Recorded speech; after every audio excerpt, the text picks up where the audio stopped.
Now looking at any given comment, we see that we are missing the user from this detail, right? So this information, this API information, would be used inside of an app somewhere, and we should be able to actually see that particular user say stuff. So if we actually look at our posts and we click on one of them, we see that it says the user and then the timestamp and all that stuff. But in the API, on the other hand, we have the timestamp, but we just don't have the user. So in this one, we're going to make it so the user actually shows up. Now, by default, we could just jump into our detail serializer and just add user in here and say user and refresh. And we see the user ID. We could do that exact same thing inside of the child comment so we can see that user as well.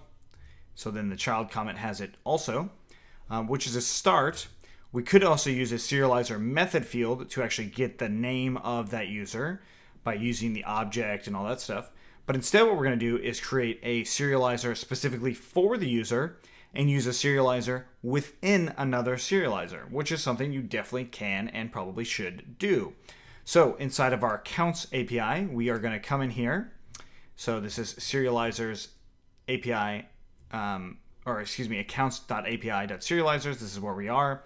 And we're going to create a new one, and I'm going to call it class user detail serializer.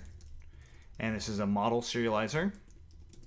Class meta, model equals to user, and fields equal to, well, whatever fields we want to include. In this case, I'm just going to include username and email.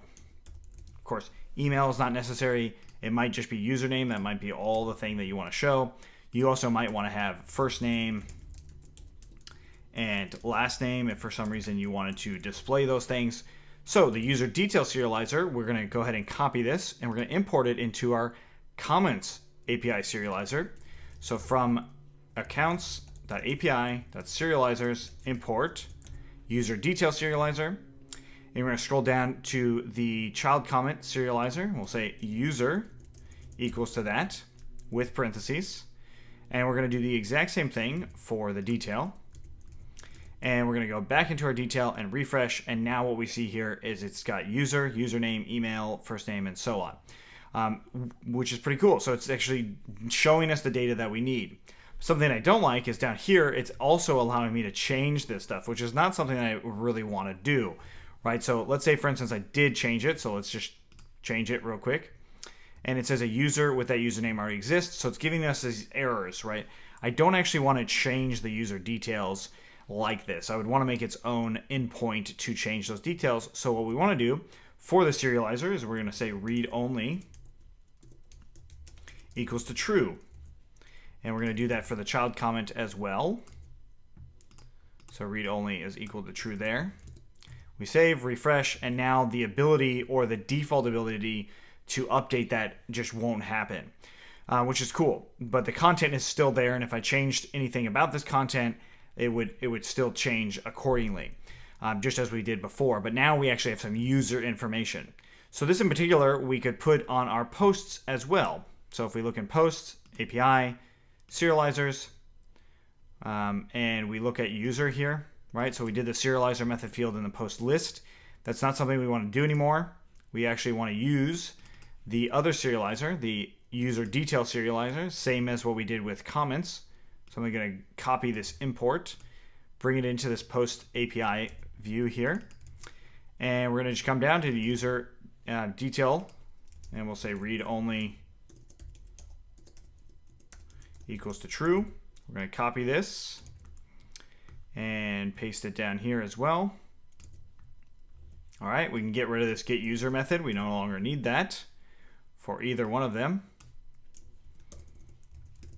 And now if we look at our posts, and of course not that one, but posts, we've got, now we can see the user in a different level, right? We can actually use it on by using a serializer. So then when we change that serializer, it can change to all the places that we want all at once and not have to worry about that method field that we created earlier using the posts.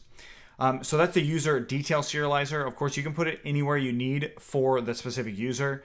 And I would be careful, though, that you put the user serializer. You don't always have to put it, especially if you're saving it. We've already handled that stuff as far as the requested user is concerned.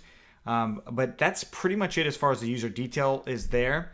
Now what we need to do is actually update our token. So actually make an authentication token that allows us to connect with a client by using this token, because what we've been doing so far is using a authentication type of the Django session, right? So now all we have to do is complete that token, and then we can really start using this API, whether it's in an iOS app, an Android app, an Angular app, a React app. It doesn't really matter, but once we have a way to do the authentication side with every request, which will make a lot more sense once we actually implement it, then we'll be able to do that.